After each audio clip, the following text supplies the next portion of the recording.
Hello everyone, তোমরা সবাই কেমন আছো? আশা করি খুব ভালো আছো। আর আমিও ভীষণ ভালো আছি। নতুন একটি ব্লগ নিয়ে চলে এলাম তোমাদের কাছে।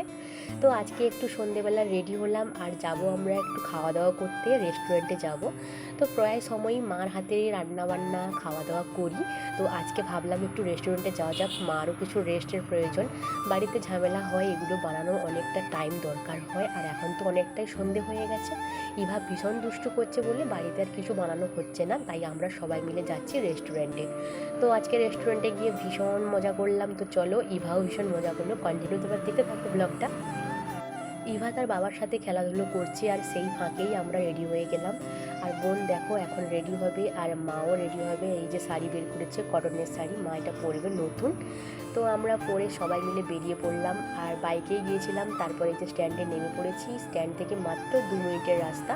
তো ওখানে গিয়েই আমরা খাওয়া দাওয়া করি আর ওটা বেশ ভালো জায়গা আর ভীষণ ভালো খাবারও বানায়। তো আমরা চলে গেলাম সেখানে ইভাকে নিয়ে। ইভা দেখো প্রচুর খুশি আর প্রচুর লোকজন দেখেছে আর ও কী করবে না করবে কিছুই খুঁজে পাচ্ছে না, এটা নেবে আর ওটা নেবে এরকম করছে। এই তো এই পাশে মায়ের পাশে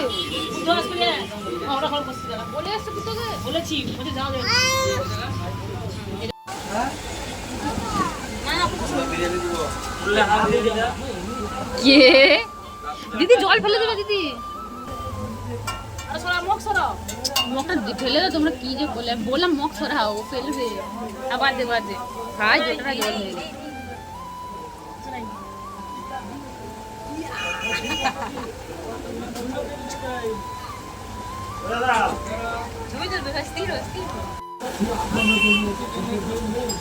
ওই ভা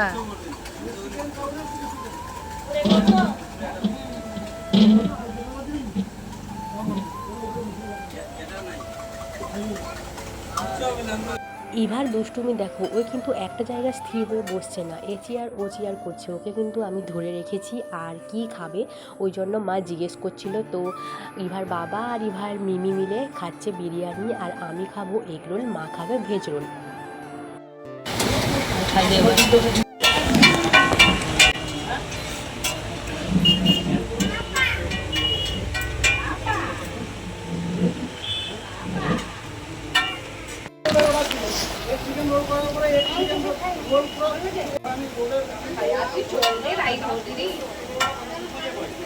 আজকে তো ভীষণ মজা হলো আর এখন আমরা খাচ্ছি। তো একটু পরে আমরা বেরিয়ে যাব, বাড়ি যাব। তো এখানেই আমি ব্লগটা এন্ড করলাম। টাটা, নেক্সট ব্লগে দেখা হচ্ছে।